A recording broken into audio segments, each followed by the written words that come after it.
I'm Jeff Hunt. He's Bill Thorpe. It's Thursday.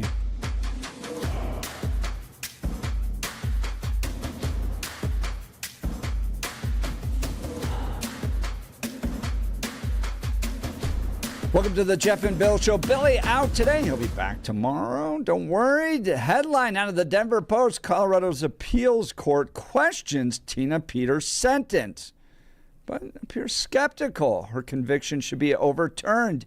She faced a 3-judge panel yesterday, and even the Denver Post reporting that they were taking her sentence, her 9-year prison sentence, as unfair seriously in its consideration. So, do you agree? I mean, there's lots of room here, right? We've had people that go, Tina Peters is a patriot that did nothing wrong. She was trying to expose fraud. She should have never been convicted. She is a hero. She should be released. You have people that go, she did commit a crime.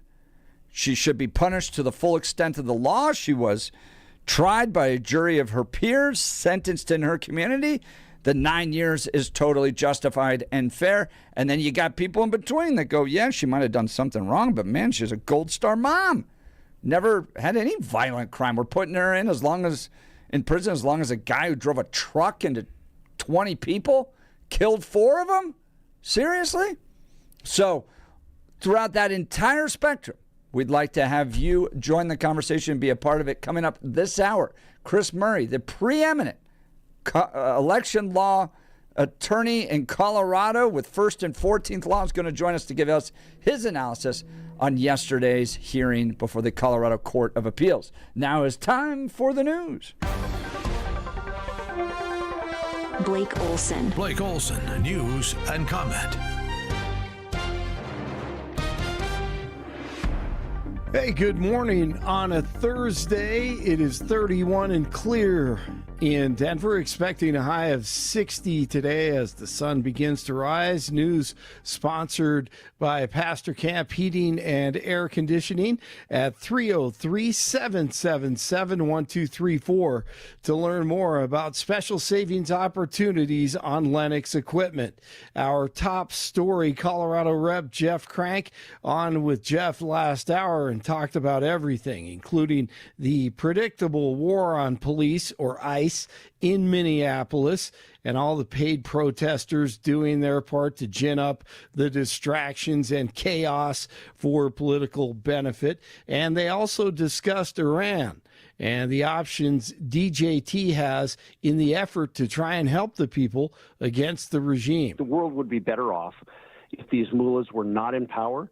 They were gone. They're terrible to the people of Iran, first and foremost. And so we want to help the good people who want freedom and liberty in Iran. And I think the president is doing that. I don't know what the tact will be, but he has lots of opportunities and lots of options at his disposal, including, everything from sanctions to, to cyber attacks to, military options that are out there. But we should not do what Barack Obama did and leave the Iranian people hanging there, because it's the future of the Middle East.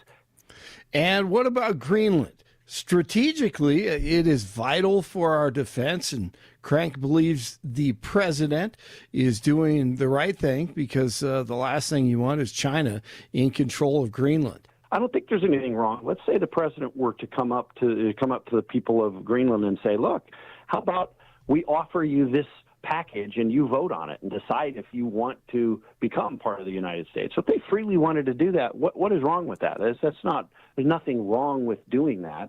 And honestly, I think that's what the president's trying to do here is, try and put together an economic package that might benefit the people of Greenland.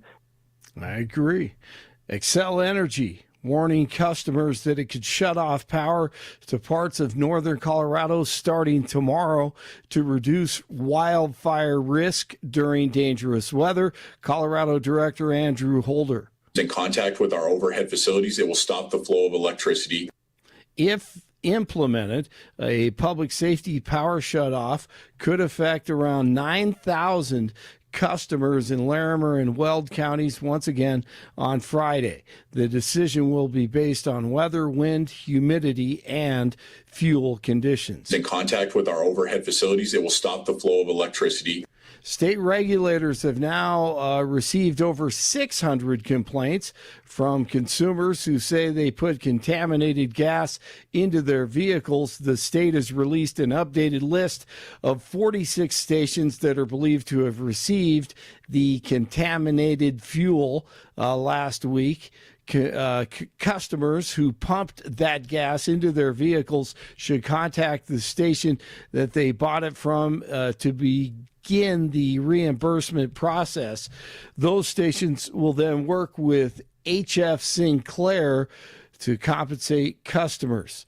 More information about the affected stations and filing a consumer complaint is available on the Colorado Division of Oil and Public Safety website.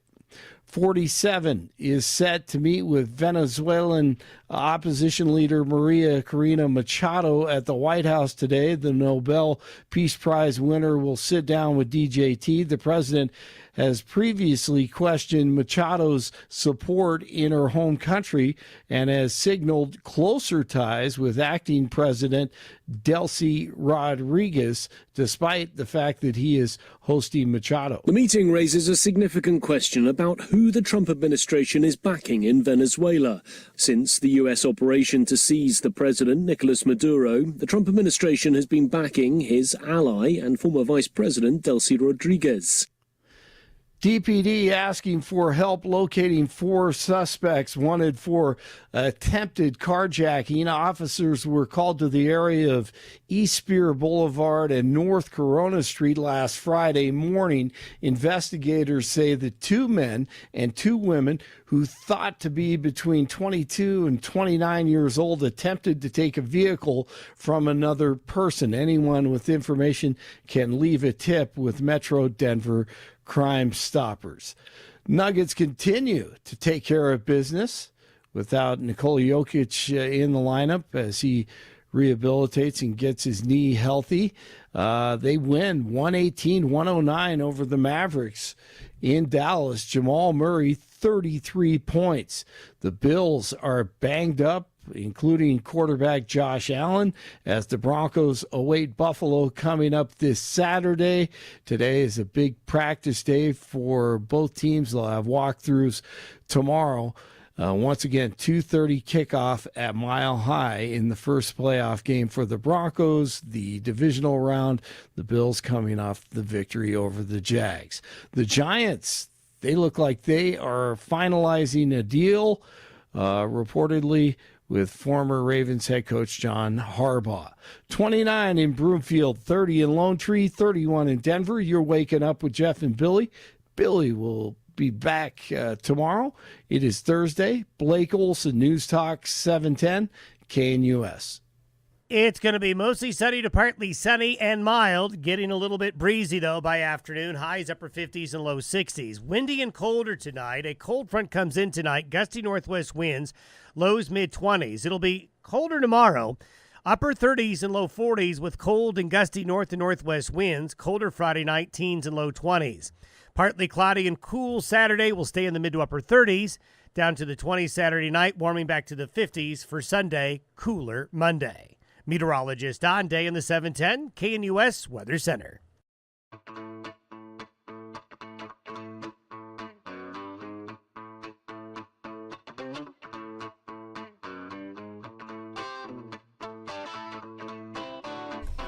Good Thursday morning to you on this January 15th, 2026. Billy's out today. He'll be back tomorrow. But joining me live in studios, Chris Murray. Chris is the preeminent election law attorney in Colorado. He works with First and 14th Law. Tina Peters was before an appellate court yesterday, the Colorado Court of Appeals, 3 judges, considering whether her 9-year sentence was unfair. Was it just too long?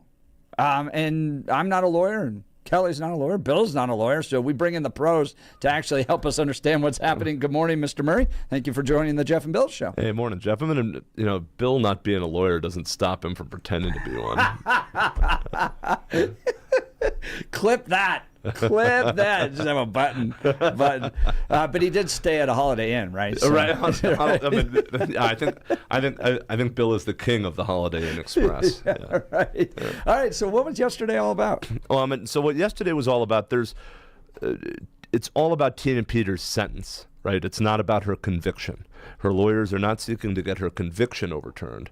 They're seeking to get her sentence reduced or her sentencing overturned and sent back down for resentencing. And the most serious argument that her lawyers raised, and I'm not trying to denigrate the other ones. I thought her lawyers did a great job in the oral argument, for the record.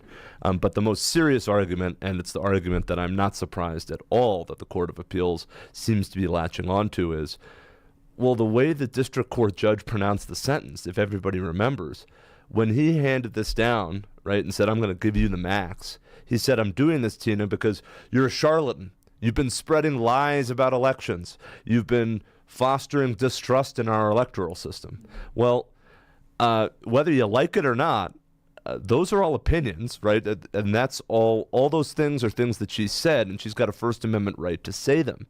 And you cannot enhance somebody's sentence for exercising their constitutional right to free speech. Really? I understand the free speech, but it seems oftentimes, like in criminal courts, that if the person doesn't recant or say I'm sorry or I didn't do it, that they do get the max. That's actually a really great question.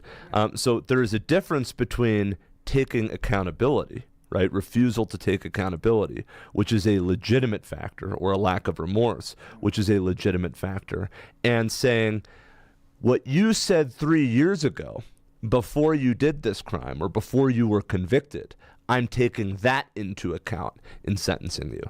And that was the way the sentence came down in Mesa County. I think a fair listener, I think the judge out there, I think it's Matthew Barrett was the judge, the trial judge who sentenced Ms. Peters. And he didn't just say, you're not taking accountability now, which is totally fair. Hey, you've been convicted of a crime. You won't say you're sorry. You won't even admit that you did it. You won't take accountability. I'm going to take that into account in sentencing you. That's legit. But in saying, actually, part of the reason you need to have a harsher sentence is I need to deter people from saying the sorts of things that you've said. That's not something a court can do. Wow. That's Chris Murray, 1st and 14th law. So, Chris, what could the appeals court do here? What do you think they're likely to do as a court watcher? Well, I mean, so I got to say first thing, and I would venture that Ms. Peters' legal team would agree.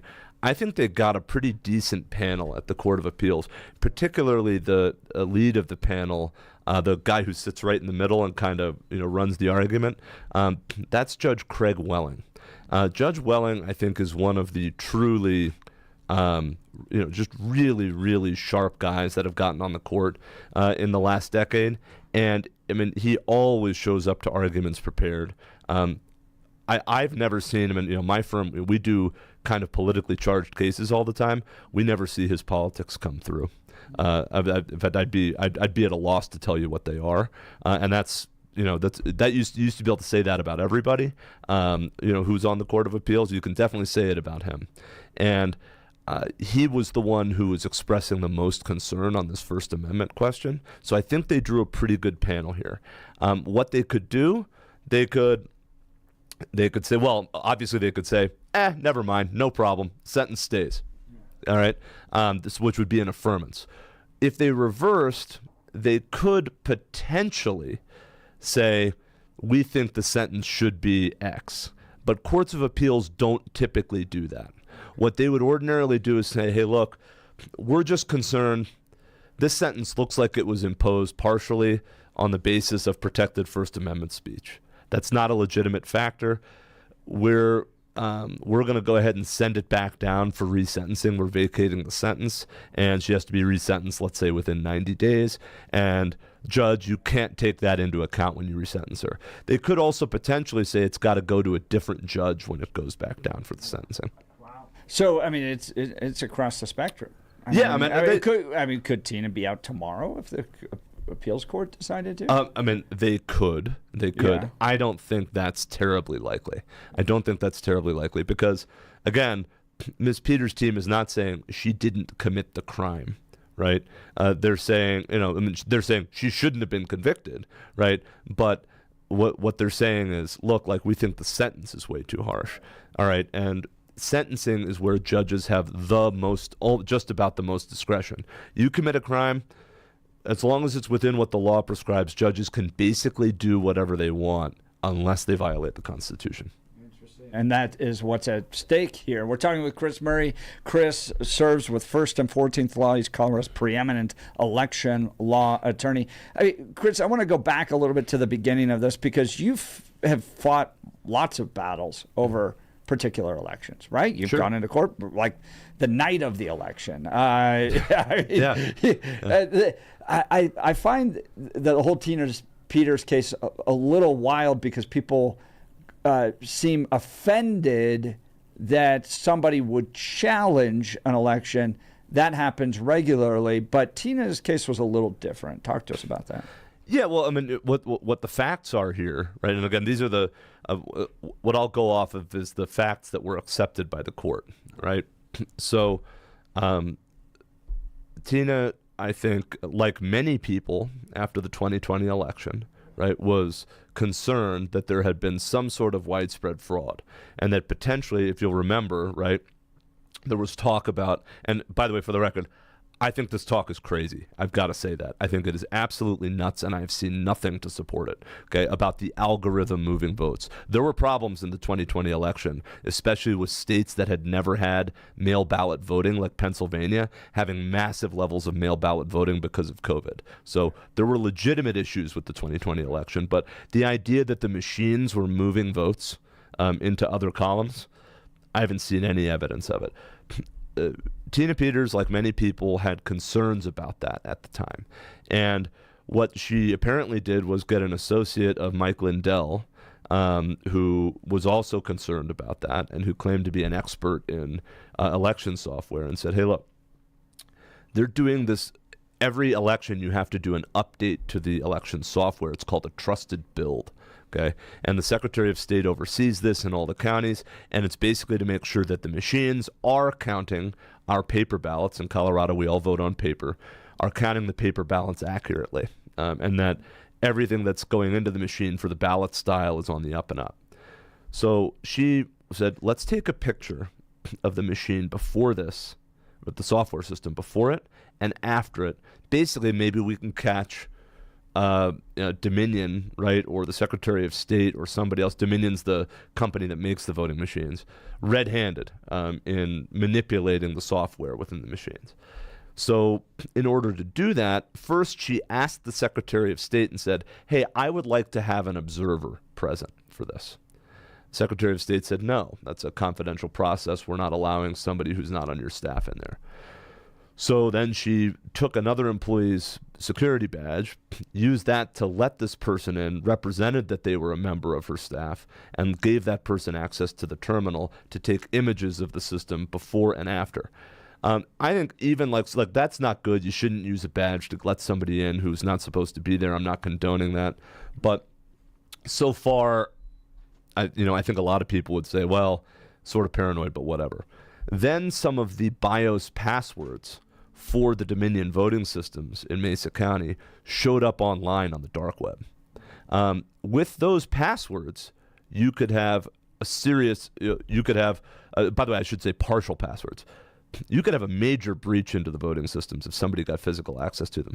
And if you'll remember, this is this huge irony here. I think I was on your show about this, okay? The Secretary of State leaked an Excel spreadsheet of like all of those for the entire state like a year later and said, oh, it's no big deal. Don't worry about it. So the hypocrisy here is pretty serious. But posting that stuff online, that's where I think a lot of election administrators and a lot of folks who do this for a living said, my goodness, like that's a bridge too far. And that is, I think, what drew the prosecution on her. That's Chris Murray. He's with First and 14th Law. We're talking about the oral arguments that were made yesterday before the Colorado Court of Appeals regarding Tina Peters' sentence. there's a lot here. The president's involvement, Jared Polis's involvement as well. There's a lot of legal wrangling. Let's just get purely political, because this would be Jared Polis's decision at this point, right? To commute a sentence. It would be based on political. If the sentence is still there, as you noted earlier, right? If the Court of Appeals just tosses it or sends it back down and the district court says, time served, see you around, right? Then there's nothing for Governor Polis to commute. But he could commute, and there's a legal angle that President Trump's exploring as to whether or not election that includes, this is my reading of it, federal candidates would put that as a federal thing that he could pardon. And that was, some of those arguments were raised by Ms. Peters' lawyers at the Court of Appeals yesterday. Because traditionally, only a president can pardon things that have to do with federal law. They can only pardon violations of federal law, correct? Right. Yep. So, and that's why they prosecuted Tina on state issues, in part, I think, to kind of keep it out of the federal hands, so that Democrats had control. Yes, that's right. I'm sorry to talk over you, Jeff. And frankly, that's because there's just not a whole lot of substantive federal law about the nuts and bolts of how you run an election, right? There's not a lot of federal criminal law dealing with elections. So if you're trying, which by the way I think is the big weakness in that argument, that it's not like there's some federal body of law out there where we can get somebody for messing around with an election under federal law if it involves federal candidates. If that body of law existed, there might be a stronger argument that, hey, in a federal election with federal candidates, maybe that is a federal legal violation, and maybe that pardon ought to slop over a little bit. Yeah. Do you think Jared Polis commutes the sentence of Tina Peters? Boy, so Governor Polis, he's an interesting cat for a lot of reasons. He sure seems to be thinking about it, and as you've noted, he's commuted all sorts of other sentences for absolutely heinous crimes, and he got a call from Kim Kardashian. That helps. Absolutely. Sure. Even gay men can't say no to Kim Kardashian's request. Apparently not. Yeah, but I think Jared Polis is big about. He likes to appear, and I don't want to. I'm actually not trying to damn him with this, but he's big on, look at me, look at how fair I am, and I think he says, well, shoot, she's 70. She's in the age range that we've considered this before. She meets a bunch of my other criteria that my office has said. Maybe I've got to put my money where my mouth is. And Jared Polis, for all of his failings, I think one of his strengths is when he gets stubbornly attached to a position, he's willing to see it through even if his own party hates it. Remember... school choice is an example. School choice is an example. COVID, right? He wasn't great on COVID, but he was the first Democratic governor to lift all the ridiculous draconian restrictions, especially on churches. And he was proven right on that. But the heat that he took from his left, obviously he was taking heat from us on the right because those restrictions should never have been there in the first place. But living in his political world, I think part of the reason, there's a lot of reasons why he won't be president, but that's a big part of it. Do you think he runs? What do you think is the future of Jared Polis? Oh man, I did not expect to talk about this when I got on here. I don't know. I hope it's retirement. I hope it's a pleasant retirement. As he commutes Tina Peters on his way out. Well, it seems like the pressure's working. It's building. President Trump is keeping us on the forefront. And like you, I have not seen the evidence that. The way I explain it is there's two ways to rig a football game. One is to just adjust the scoreboard, right? Oh, you got 7 points you never actually got. Which is what the whole algorithm thing was about. Yeah. The other one is to write the rules in such a way that it favors the way you play the game. Bingo, bingo, bingo. Yep. And I think that's what Democrats do. That's why they love mail-in ballots, right? We're just going to carpet bomb the entire state with ballots. Lo and behold, look, now we're winning by big measures. Yeah, and we're going to do same-day voter registration or automatic voter registration, both of which we have here in Colorado.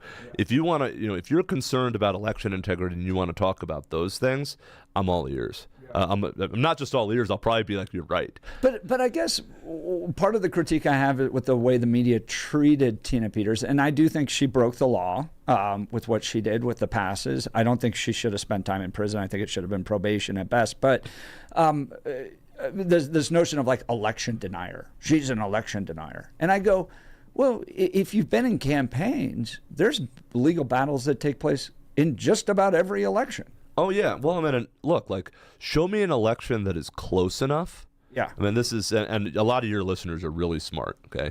They get it. If you have, in fact, folks who have been in Colorado for a while, they will remember long ago, right, when Boulder was still electing Republican congressmen. Remember Bob Beaupre, right, when he beat Mike Feely by, like, what was it, like a couple hundred votes in a congressional district? It was so close that they both went back for congressional orientation. This is in the early 2000s, I think.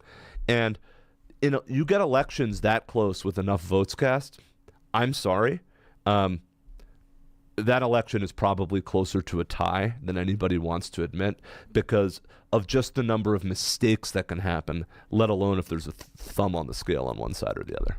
That's Chris Murray with First and 14th Law. He's Colorado's preeminent election law attorney, giving us an analysis of yesterday's oral arguments before the Colorado Court of Appeals. Will continue. Plus, another one's going to jump in here. George Brockler's got a lawsuit against Polis that he just filed last night. He's going to give us the latest on this as well.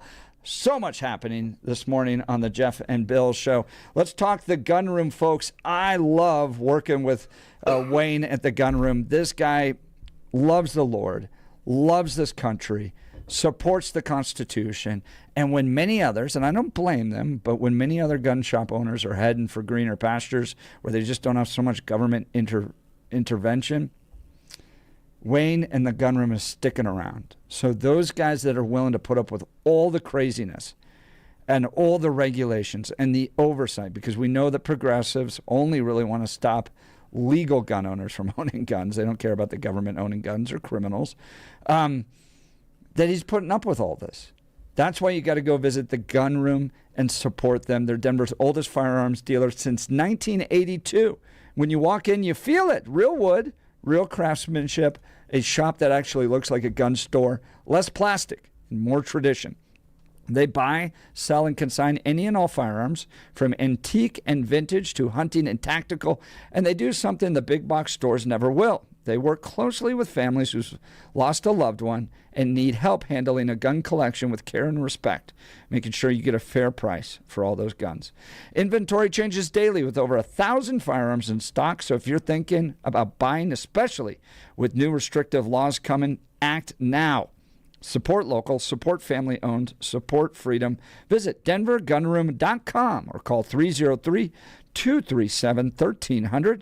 303-237-1300, denvergunroom.com. That's the Gun Room, a Colorado original. We'll continue with your phone calls and texts and our conversation with George Brockler, Chris Murray. You're listening to the Jeff and Bill Show, Denver's news talk leader, 710 KNUS.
Welcome back to the Jeff and Bill Show. Billy out today. He'll be back tomorrow.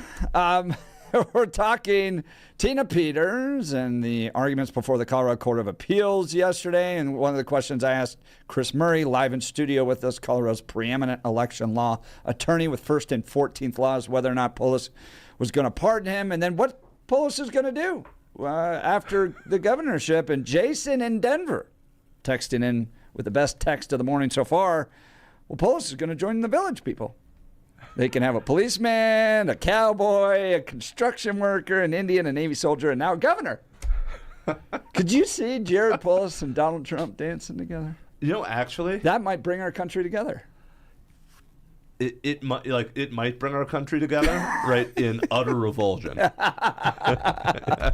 like just mutual, right?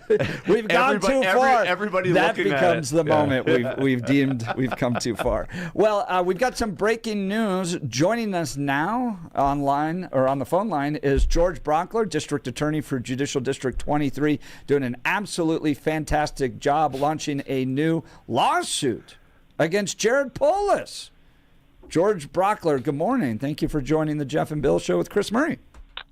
Hey, thank you for having me on. Two quick things. If you could get that power ballad Jeff and Bill thing to say vote Republican and blast it out in November, we'd win every race, because that thing kicks around my head like it's daddy needs crack. You know what I mean? Like I can't stop humming this thing. And then the other part is, there's a weird sort of symmetry between this show at the moment and Cheers in this way.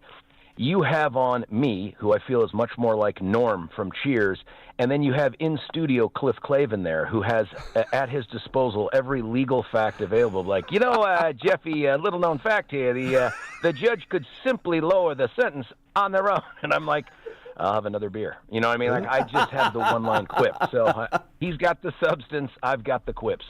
Brilliant analysis. I love it. George Brockler. All right. What are you taking Polis on about?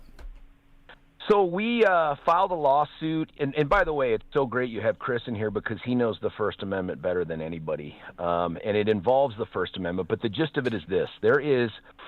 look, I have an obligation. Darren Weekly, who's part of the suit, has an obligation to protect the community, and that includes people that are even here illegally. And one of the things that happens is there is a criminal element out there that preys on known illegal aliens because they think they're never going to report, because reporting will bring them into a place where they could be deported, put them at risk for it. I mean, that explains the Aurora apartment complex issue right there. Of course they it knew does. They were illegal, and they went around extorting them. That's right. So Congress, years ago, created a special kind of visa. It's called a U visa, and there's only 10,000 of them a year. Probably not nearly enough given where we're at with illegal immigration, but there's 10,000 a year where someone like me or Darren or a chief of police can sign a specific document and certify it, sign it under penalty of perjury, and basically going to immigration and saying, this person is a valuable witness or victim in a case for us. They are cooperative. Could you please give them some temporary legal status while we continue prosecuting the case? Well, in 2021, Senator Julie Gonzalez, who refers to herself as Senadora Julie Gonzalez, who hates the idea that there are borders anywhere, spearheaded a law that Polis signed that gets enforced by Weiser, and we've seen he's willing to sue law enforcement to achieve political ends.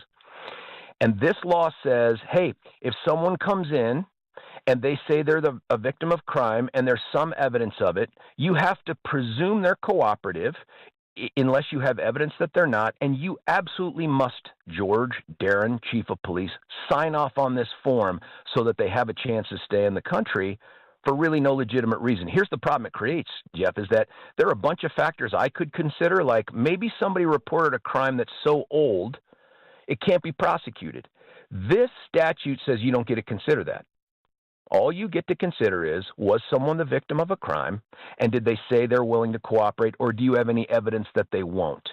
And then you have to sign off on this form. And there's just no chance I'm going to be compelled to speak through my signature over the possible penalty of perjury or some other certification because the Gold Dome says so. It's a federal form with federal implications, and the state, I don't think, gets to tell me what to do. That's George Brockler, District Attorney of Judicial District 23, talking to us about a lawsuit against Jared Polis regarding these U visas. I mean, there's only 10,000. So here's what it seems like to me. It seems like what progressives are doing here, what they always do, is find something that was initially done out of compassion, exploit it to try to drive their political ends, and now they're forcing you to comply with that. Is that a fair analysis of what's happening here?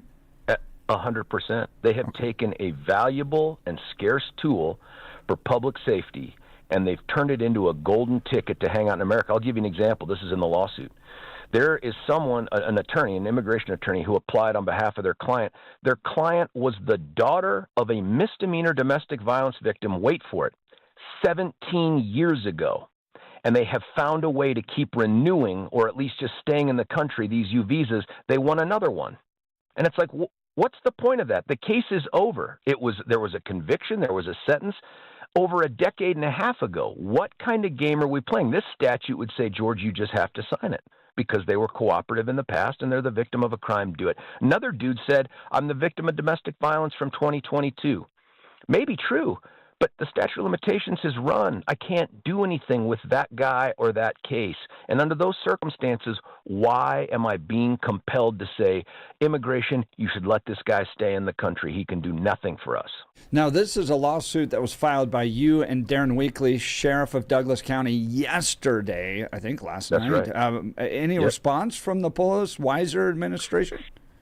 No, not yet. It's too soon. It'll be assigned, and Chris probably has a better understanding of this than I do. It'll be assigned to a special unit in the AG's office, and we reached out to them after we filed it and gave them a courtesy heads up, hey, this thing is coming and all that. And I think they have a long time, maybe 2 months, to respond to this thing, and it'll work its way through the court. We filed it in federal court, U.S. District Court.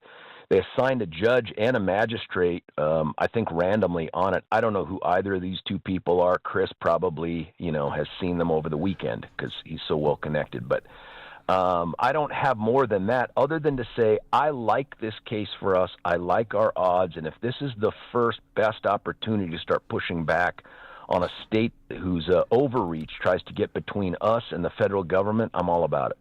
Right. Chris Murray's live in studio with us as well. He's with First and 14th Law. Chris, give me your analysis of this lawsuit. Yeah, well, I actually had a chance to take a look at these pleadings last night. And, because when you file in federal court, it immediately shows up on a system that's accessible to lawyers. It's called PACER for the federal government. And it's pretty interesting. George, when I see your name on a lawsuit, I'm always wondering if you're going to be on the other side of the V, but this time you were the plaintiff. So that's nice. Usually I am. But, so what I think is first thing, I think that this lawsuit's really interesting. I agree with George. Just obviously it's his lawsuit. He did a great job articulating what the basis of it is. I think it's substantive. What's really interesting here, though, George, is that if I'm not mistaken, you've got a claim here not just as the elected DA, but you've got a claim in your individual capacity for violation of your personal civil rights for compelled speech. Is that right? I do. That First Amendment thing, and you know it better than anyone else, there are some protections for public officials, but there's a lot more protections for private individuals. And I feel like I'm the one that's at risk, right? Like if Phil Weiser decides to enforce this statute against me, the office of the district attorney doesn't go to jail or get fined. It's me. I get it. Yeah, no, that's totally. And I thought that was really well laid out in the papers. And candidly, I'll say this, I'm a lawyer. I knew nothing about this U visa program. It sure seems to me that it looks like Congress passed it in the year 2000, and the number of U visas available really has never been adjusted. Unfortunately, our population of illegals in this country has been adjusted upwards significantly over the last 20 years. And George is right that just because you're in the country illegally doesn't mean it should be free reign on criminal elements within the illegal community, right, to extort you or predate upon you. It's part of the reason why illegals shouldn't be allowed in the country, so they can't be put in that position. But if it happens, we have to be able to enforce our laws, and we should be able to keep witnesses here for some short period of time in order to allow them to cooperate if they're willing to do that. I find this interesting. I mean, the 10,000 seems like, well, I guess if you're a sanctuary state like California, you're letting anybody in anyways, but 10,000 people seems like something California could blow through in 5 minutes. Yeah, if California was serious about enforcing the law, yeah.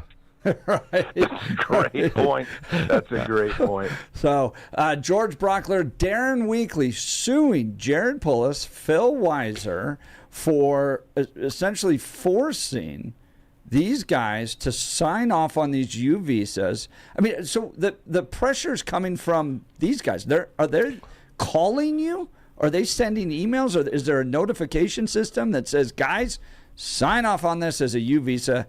And if not, the state may process. And the state can force a federal U visa signature? That's what they're trying to do. But here's how it works: is we get applications, and so does Darren, office separate from each other. And sometimes they'll apply to each one of us, trying to figure out who's going to sign this thing. But at the end of the year, there's reporting requirements that we have to give to the state that says if we denied any applications, why we denied them. When we deny the application, we have to give a written explanation to the applicant themselves, which I've done. So there's two vehicles. The state can become aware of it because of the reporting requirement, or a disgruntled illegal immigrant who didn't get the golden ticket to stay here, they can go to the state and say, hey, Brockler and Weekly have screwed this thing up. Go get them. Go force them to do this thing or take some sort of legal action against them. Those are the two vehicles that they can do to get that. Good night. Wow. I mean, they really do find any angle to keep an illegal immigrant here, don't they? They don't care about the justice piece of this thing. This is all about keeping as many people here as they possibly can for as long as they can. And when it comes at the expense of public safety and justice for us here, it doesn't make any sense. And you can see if this thing were to catch fire, there'd be a ton of actual victims of crime who might just wait out the statute of limitations so that they can come in and say, my husband abused me. The cops will go, there's nothing to investigate here because the clock has run. And then they get to stay here with their abusive husband because nobody's working to deport them. And law enforcement can't reach out to ICE and say, hey, we found a domestic abuser. We can't prosecute him, but he's here illegally. Go get him. They can't do that because we have another statute, as we've seen, that Phil's willing to enforce by filing lawsuits against cops. They've created a circumstance where it's see no evil, hear no evil, and maybe evil should be substituted with illegal immigration. Hey, I got a quick thought, by the way, on the Tina Peters thing. If you don't mind. Please, go ahead. Best guess, and I think Chris is right, best guess is he does commute the sentence, not pardon. I don't think there'll ever be a pardon. I think he commutes the sentence, but I don't think he commutes it down to get out of jail right now, but he'll do the functional equivalent. And as you know, because we have one of the weakest, most convoluted sentencing structures in America, and that's the truth, she would only end up serving probably a third of her sentence before she reached parole eligibility. And so when he cuts that sentence down, he moves that 1/3 down too. And so my best guess is he commutes the sentence down to a number where she doesn't get out right away, but she's instantly eligible for community corrections on her way to being put right back out into the community. That seems to maybe scratch that libertarian itch that Jared Polis sometimes gets. I mean, I hate when people are like, wow, he's the most libertarian governor we've ever had. No, he's not. But I hate when you talk about Jared Polis scratching an itch.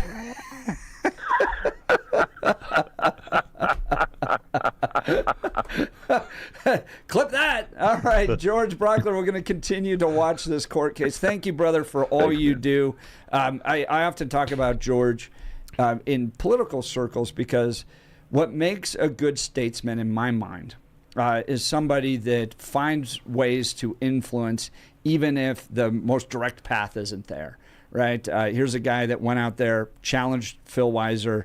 The voters were dumb enough to put Phil Weiser in, and George just didn't saunter off. He finds ways to make his community better, even if it's not the most direct route. And I think that's the mark of a statesman. George Brockler, thank you, sir. Appreciate your time this morning. Hey, and George, I'm gonna work on my speeding problem down there. Thanks, Jeff. Thanks, Chris. I'll see you guys very soon. Thanks for covering this. George Brockler, District Attorney, Judicial District 23. All right, we'll continue. Chris Murray's live in studio with us. First and 14th Law, talking Tina Peters, talking Jared Polis, and all the rest. You're listening to The Jeff and Bill Show, Denver's News Talk Leader, 710 KNUS.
Welcome back to the Jeff and Bill Show. Billy's out today. He'll be back tomorrow. But we're talking basically all things court-related around Tina Peters. Court watchers yesterday watching the Colorado Court of Appeals as judges were considering Tina Peters' argument that the 9-year prison sentence was just unfair, too long, too extreme.